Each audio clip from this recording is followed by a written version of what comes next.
Emmanuel Macron en Afrique, ça donne ça. Pour ce qui est de Wagner, c'est un groupe de mercenaires criminels, c'est ainsi qu'il est objectivement qualifié, qui est l'assurance vie des régimes défaillants ou des putschistes, dont le rôle et la finalité est de protéger les régimes défaillants ou les putschistes, et au fond de n'apporter qu'une réponse sécuritaire à ces personnes, et d'avoir des comportements de prédation sur les mines, les ressources premières, voire de violence sur les populations, viol et autres. Tout ce que je dis là a été qualifié par des rapports successifs des Nations Unies et d'ONG. C'est ça le groupe Wagner. S'il vous plaît, monsieur Emmanuel Macron, faites preuve d'humilité. Vous savez, c'est Sarkozy, pour des raisons obscures, qui bombarde la Libye, tue Kadhafi au passage, ce qui engendre le terrorisme et le chaos au Sahel. Ce n'est pas à cause de Wagner que, depuis 9 ans, la France est incapable d'éradiquer le terrorisme. Ce n'est pas Wagner qui soutient les dictateurs en Afrique et les adoube, sans oublier que certains ont tiré sur leur population pour que personne ne conteste les résultats des élections présidentielle. Ce n'est pas aussi Wagner qui a créé le franc CFA et le pacte colonial. Ce n'est pas Wagner qui a commis des assassinats politiques depuis Focard. Non, monsieur Macron. Ce n'est pas à cause de Wagner que la Centrafrique a été déstabilisée en 2013 avec le soutien de la France. Juste parce que le président de l'époque, François Bozizé, avait décidé de donner l'uranium aux Chinois ou non aux entreprises françaises. Non, Macron. Ce n'est pas à cause de Wagner que Omar Bongo, à l'époque, partait avec des sacs de valises en France pour les distribuer à la classe politique française.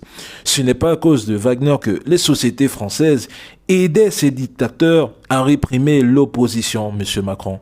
Ce n'est non plus à cause de Wagner que la mafia corse, avec Michel Thomy, blanchit de l'argent depuis des années au Gabon. Pourquoi vous n'en parlez pas, monsieur Macron ? Au Gabon, vous parlez de forêt, au Congo, il sera peut-être question de culture et mémoire. On sait que vous partez au Congo pour guetter la succession de Denis Sassou Nguesso. On le sait tous.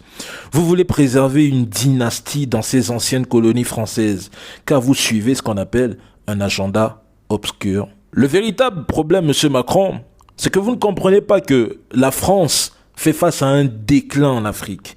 Il y a ce qu'on appelle la montée du French bashing. La France n'a jamais eu un agenda sécuritaire, d'ailleurs, comme vous le dites. Si oui, il n'y en a eu qu'un seul, celui lié aux intérêts de la France en Afrique. Ce qui est même d'ailleurs très choquant, c'est que vous décidez de visiter des pays qui ne sont pas des super démocraties. Par exemple, le Gabon, qui est et demeure à nos jours le pilier central de la France-Afrique depuis 1967, prise du pouvoir d'Omar Bongo Ondimba, paix à son âme. Vous souhaitez visiter que des capitales qui sont réellement des symboles de la France-Afrique à nos jours.